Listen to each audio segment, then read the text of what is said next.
Olá, senhores, vamos dar continuidade então à aula passada. Nós falamos da proporcionalidade como um instrumento da ponderação, o método da ponderação. Vimos que a proporcionalidade então se subdivide em adequação, necessidade e proporcionalidade em sentido estrito. Falei de cada uma dessas etapas ou subprincípios da proporcionalidade. Lembrando que esta análise deve ser feita nesta ordem. Primeiro eu passo pelo teste da adequação entre meios e fins, depois da necessidade e, por último, da proporcionalidade em sentido estrito. Não é possível se inverter essa lógica, se inverter essa sequência. Mas, como dizia no final do bloco passado, alguns autores encontram uma diferença entre proporcionalidade e razoabilidade.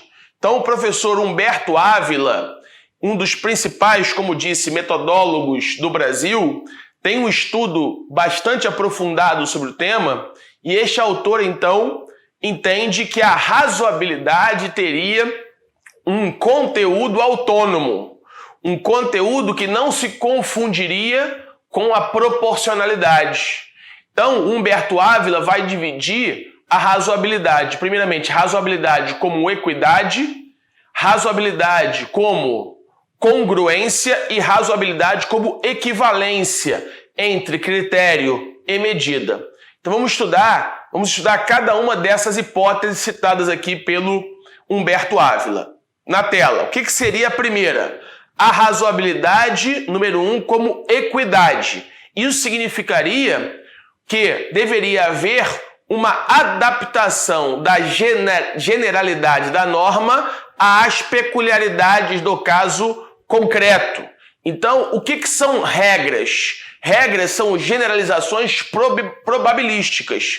Ora, quando o legislador cria uma norma comportamental, ele está, na verdade, criando o que Humberto Ávila chama de generalidade probabilística.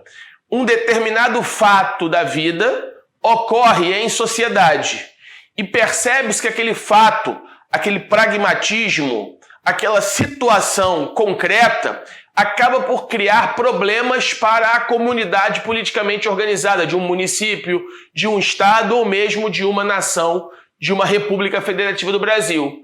Então vou aqui para o micro para facilitar o exemplo. Vamos imaginar que num município perceba-se que o índice de contágio de doenças transmissíveis por animais esteja aumentando porque é permitido naquele município que nos ônibus urbanos municipais sejam transportados cachorros, animais, por exemplo. Aí percebe-se que por uma pesquisa de saúde pública que os hospitais municipais daquela região estão sendo acometidos por grandes índices de doenças transmissíveis por animais. A Câmara dos Vereadores, então, aprova uma lei proibindo o transporte de cachorros dentro dos ônibus da municipalidade, ok?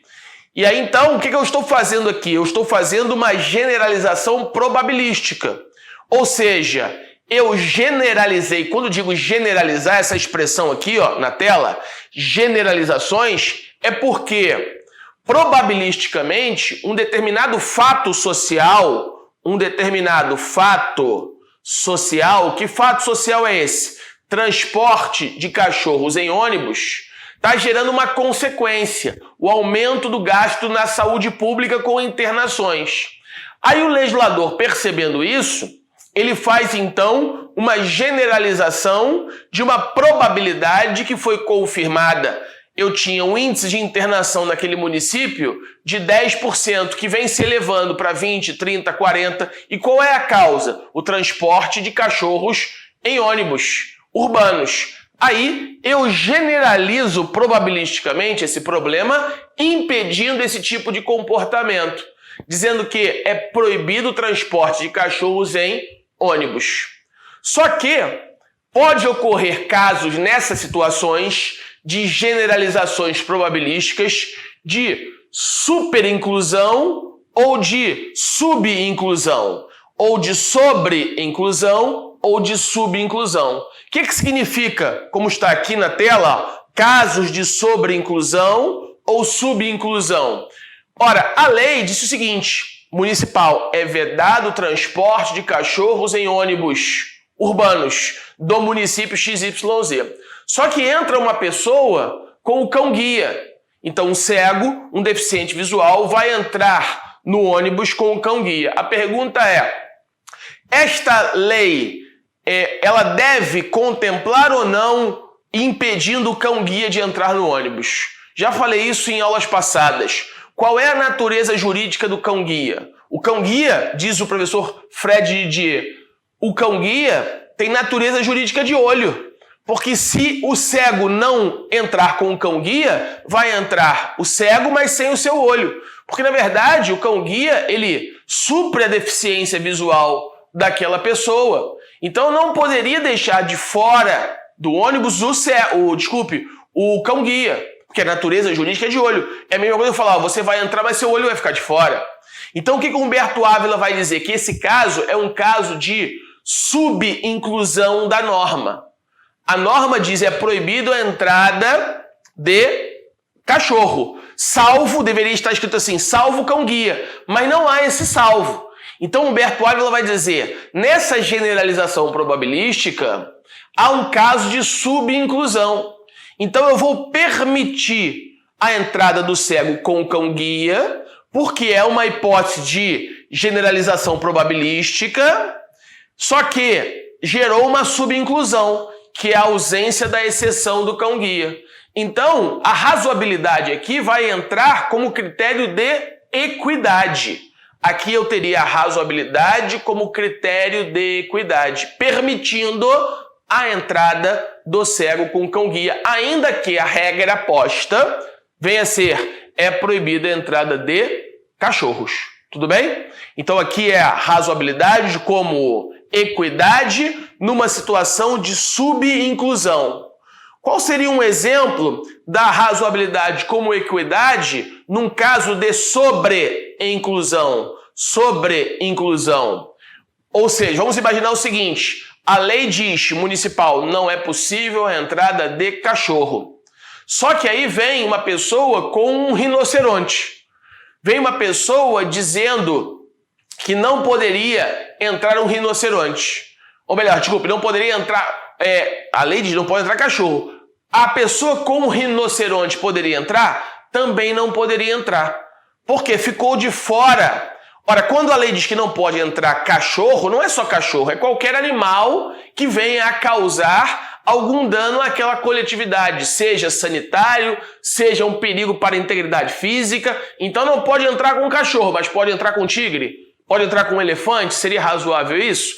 Esse é um caso já de sobreinclusão. Então, a equidade, ou melhor, desculpe, a razoabilidade aqui vai funcionar como critério de equidade. Seria a razoabilidade como equidade, que é a adaptação da generalidade da norma às peculiaridades do caso concreto, evitando casos de sobreinclusão e de subinclusão da norma, que na verdade nada mais é do que as regras são generalizações probabilísticas, segundo o professor Humberto Ávila. Tudo bem? Então, o primeiro conteúdo aqui autônomo da razoabilidade, diferenciando razoabilidade e proporcionalidade, conforme os ensinamentos do professor Humberto Ávila, é justamente a razoabilidade como critério de equidade. Tudo bem?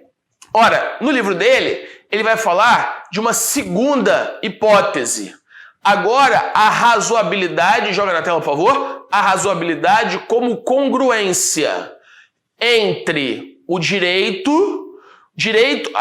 a razoabilidade como congruência, o direito como conexão com a realidade. Então, o que significa dizer isso? Significa dizer que não pode haver uma dissociação entre uma desconexão entre o direito e a realidade. Houve uma lei, por exemplo, só para citar o exemplo que está no livro dele, uma lei que concedeu 1/3 de férias no pagamento para inativos. Ora, senhores, conceder 1/3 de férias para inativos, há uma desconexão entre o direito e a realidade. Por que é uma desconexão entre o direito e a realidade? Porque inativos não gozam férias. Então essa norma vai ser possivelmente declarada inconstitucional por violação à razoabilidade. Só que aqui a razoabilidade como congruência. Congruência entre o direito e a realidade que está querendo se adaptar àquela norma jurídica. Uma norma jurídica que conceda 1/3 de férias para servidores inativos é inconstitucional. É inconstitucional por violação da razoabilidade. Mas a razoabilidade como equidade? Não. Aqui a razoabilidade como congruência entre o direito e a realidade. Na tela, por favor. Ora, aqui a norma, haverá uma invalidação da norma com base na razoabilidade, quando o direito se desconecta da realidade. Exemplo, uma lei que concedeu concessão de 1/3 de férias para inativos. Então aqui o STF vai declarar essa norma inconstitucional por ausência de razoabilidade, mas aqui a razoabilidade como congruência, desconexão do direito com a realidade. Tudo bem? E para finalizar, segundo Humberto Ávila, o terceiro viés da razoabilidade como conceito autônomo, descolado da proporcionalidade, seria razoabilidade como equivalência entre critério e medida. Quando algum instituto for mensurado de acordo com determinado critério, o direito deverá, faltou o acento, se ater a esse determinado critério. Deverá manter essa equivalência entre o critério e a medida. Exemplo, aumento absurdo em taxas judiciárias. Como sabemos, o artigo 145, inciso 2º da Constituição Federal traz um tributo que é a taxa. E a taxa, senhores, como tributo, tem 2 fatos geradores. A gente aprende isso na aula de Direito Administrativo ou então lá em Tributário. Quais são os fatos geradores da taxa? Regular exercício do poder de polícia. Desculpe, tô não se ouvindo, né? Regular exercício, deixa eu até beber uma água aqui. Regular exercício do poder de polícia ou regular exercício do poder de polícia ou então a prestação de um serviço público ut singuli de prestação compulsória. Serviço público ut singuli é aquele que eu consigo mensurar o quanto cada usuário do serviço se utiliza desse serviço. E aí ele vai ser diferenciado, então, do serviço ut universe. Ut universe, nós dois estamos debaixo de uma lâmpada no meio da rua. Quanto eu estou consumindo de energia elétrica e quanto você está consumindo do poste, por exemplo. Quanto eu consumo e quanto você consome de asfaltamento da rua. Quanto eu consumo de segurança das fronteiras, quanto você consome de segurança das fronteiras. Não dá para mensurar. Esse serviço é chamado de ut universe. É remunerado por tributo. Já o serviço público ut singuli, eu consigo mensurar quanto cada um dos usuários do serviço, isoladamente, consomem daquele serviço. E aí eu vou dividir o ut singuli em ut singuli de prestação facultativa. No ut singuli de prestação facultativa, ele é remunerado por tarifa ou preço público. Exemplo, pedágio. Já no serviço ut singuli de prestação compulsória, ele é remunerado por taxa. Taxa de incêndio, taxa judiciária. Agora, deve haver uma equivalência entre o valor da taxa que é cobrado e o custo do serviço. Então imagine que a taxa judiciária ela aumentasse para um valor exorbitante, havendo uma desconexão, uma ausência de equivalência entre aquilo que é cobrado e o custo do serviço que é prestado pelo poder público. Havia aqui uma violação à razoabilidade, mas aqui uma violação da razoabilidade como equivalência entre critério e medida.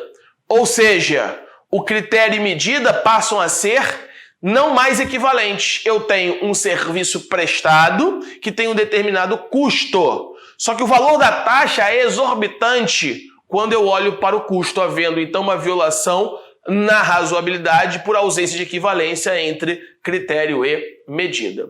Tudo bem até aí? Tranquilo? Então o professor Humberto Ávila nos ensina que a razoabilidade ela não seria sinônimo da proporcionalidade que nós vimos no bloco passado. Ela teria um conteúdo autônomo. E esse conteúdo autônomo seria a razoabilidade como equidade, a razoabilidade como congruência e a razoabilidade como equivalência entre critério e medida. Numa prova aberta, você tem que colocar essas duas correntes. A proporcionalidade como um instrumento do método da ponderação, que não se confunde com a razoabilidade, que cita o professor Humberto Ávila, que é um dos principais autores do Brasil, que reconhece na razoabilidade um conteúdo autônomo nessas três passagens. Tudo bem? E para a gente fechar a proporcionalidade e a razoabilidade, importante lembrar também, essa questão sempre cai em prova, que é responder a esse questionamento. Qual é o fundamento da proporcionalidade? Interrogação. O fundamento da proporcionalidade, senhores, uma primeira corrente vai dizer que o fundamento da proporcionalidade é o devido processo legal. É a cláusula do devido processo legal, o chamado due process of law, due process of law, ou seja, o princípio do devido processo legal substantivo, ou seja, substantivo due process of law, substantivo processo legal, o devido processo legal substantivo. Então, o devido processo legal substantivo, segundo a doutrina, seria a morada, seria o fundamento da proporcionalidade. Tudo bem? Isso aqui, senhores, você vai encontrar no direito americano. Então, o direito americano, ele vai sustentar que a cláusula da proporcionalidade, ou melhor, desculpe, o princípio da proporcionalidade como método da ponderação é a cláusula do devido processo legal substantivo. Então, qual seria o conteúdo do devido processo legal substantivo? A proporcionalidade, que se subdivide, como vimos, em adequação, necessidade e proporcionalidade em sentido estrito. Já o direito alemão encontra como fundamento da proporcionalidade a chamada cláusula de Estado de Direito. Cláusula de Estado de Direito. Então, a cláusula de Estado de Direito estaria no artigo 1º da Constituição, parágrafo único, cláusula do Estado Democrático de Direito, quando diz que todo poder emana do povo e será exercido por meio de seus representantes legais.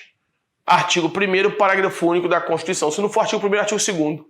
Lá está a chamada cláusula de Estado de Direito, que, segundo o direito alemão, seria o conteúdo da proporcionalidade. Então, a proporcionalidade encontra dois fundamentos a partir de duas interpretações de determinados direitos básicos para a formação de todo o pensamento jurídico mundial. O direito alemão e o direito americano. O direito alemão, cláusula de Estado de Direito. O direito americano, due process of law, o devido processo legal substantivo. Tudo bem? Então, senhores, com isso a gente encerra essa parte, né, que iniciamos, que foi a hermenêutica, a interpretação jurídica. Vamos começar... antes disso, antes de finalizar, princípio da concordância prática. Eu já falei basicamente dele em blocos passados, mas o que seria o princípio da concordância prática? Nós vimos ao longo de vários blocos aqui apresentados que é natural, é íncito ou íncita da própria construção principiológica a conflituosidade, o que não é uma característica, por exemplo, das regras. Os princípios são voltados à conflituosidade. E um dos instrumentos dos princípios é justamente possibilitar que numa vida politicamente organizada em sociedade, em que os valores são complexos, em que os valores muitas vezes são contraditórios, que você harmonize esses diversos direitos postos no ordenamento jurídico. Citei vários exemplos aqui até esse momento. Direito de liberdade de imprensa conflitando com intimidade, honra e vida privada. Então, os princípios são afetos a justamente proporcionar uma superação dessa conflituosidade. Eles surgiriam como um verdadeiro colchão para, de alguma forma, amortecer a conflituosidade que é inerente à vida em sociedade. As regras já não. As regras não podem, como vimos, conviver harmonicamente dentro de um sistema jurídico, sob pena de uma esquizofrenia jurídica. Por isso vimos os critérios para superar conflitos entre regras. Critério hierárquico, critério da especialidade, critério da temporariedade. Então, duas regras que supostamente colidam não podem conviver a um só tempo. Já nos princípios, isso não ocorre. Então, sempre que houver um conflito entre princípios, o princípio da concordância prática diz que deve haver o menor nível de restrição possível naquele princípio, naquele caso concreto, em que aquele princípio vai ter de ceder para que um outro direito lastreado naquele princípio possa ser exercido de forma plena. E aí a gente cita, com base nisso também, o princípio da cedência recíproca. Então Humberto Ávila vai dizer que a ideia da concordância prática é trazer uma otimização. Ou seja, os princípios são mandados de otimização. Então, ele citando Humberto Ávila, citando o professor Robert Alexi, vai dizer que os princípios seriam mandados de otimização. Ora, eu tenho que restringir no menor grau possível aquele princípio que naquele caso concreto vai ceder, princípio da cedência recíproca, para que um outro valor possa ser exercido naquele caso concreto. Já falei isso em blocos passados, a importância do caso concreto nesta análise vai ser exercido de forma plena. Citei inclusive já esse exemplo aqui do religioso pregando às 6 horas da manhã em frente à sua janela, se arvorando para isso do princípio da liberdade religiosa, sim. Mas e o princípio da paz social, do sossego, que na verdade é corolário da integridade física e psicológica, também devem ser respeitados. Ambos têm direito. Um de descansar, de sossegar, de repousar, de dormir, de se recompor fisicamente para manter a sua estrutura fisiológica, psicológica, física, e o outro também tem direito de pregar. Então vamos procurar uma concordância prática, uma acomodação entre esses valores complexos que são, aqui nesse caso concreto, conflituosos. Isso é o que diz o princípio da concordância prática. Tudo bem? Tranquilo? Muito bem. Agora sim, com isso então, a gente fecha essa nossa análise e aqui nós vamos começar um novo tema. Vamos começar o estudo da teoria da... Não, desculpa, teoria da Constituição não. Vamos começar o estudo, deixa eu jogar aqui na tela, do poder constituinte. Mas antes disso, agora eu vi um slide aqui que faltou. Vamos ver, antes de ir para o poder constituinte, vou falar do chamado transconstitucionalismo.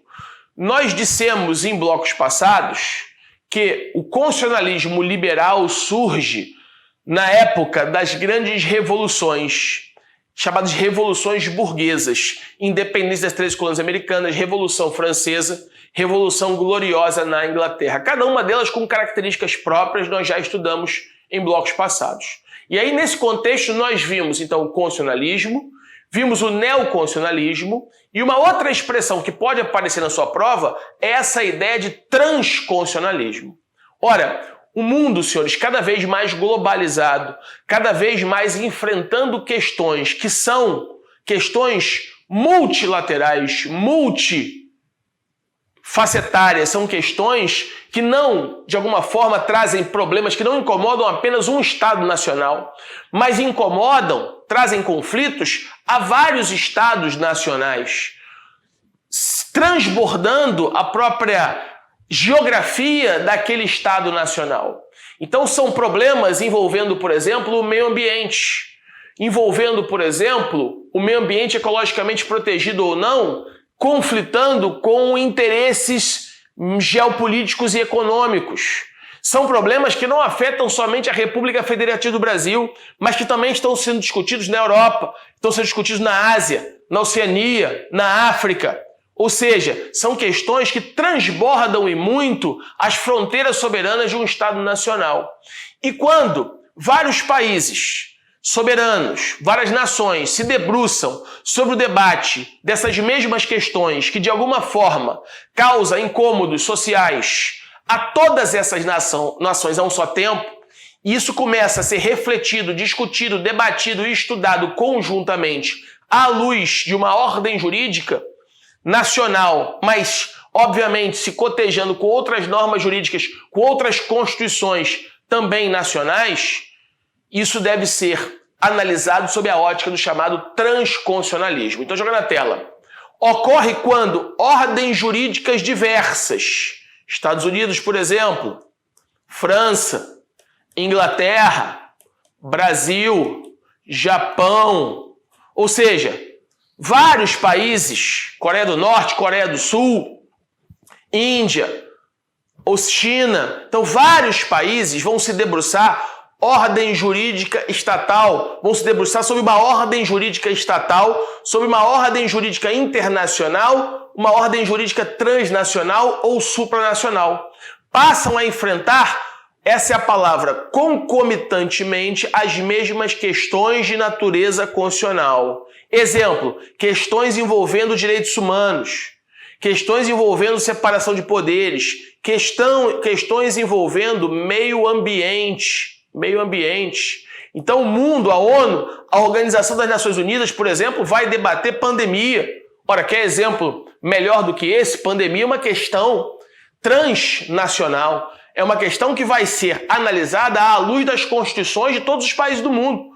Porque todos os países do mundo vão, de alguma forma, se debruçar sobre o encontro de uma vacina para proteger a vida digna, a vida viável, a manutenção, inclusive, da espécie.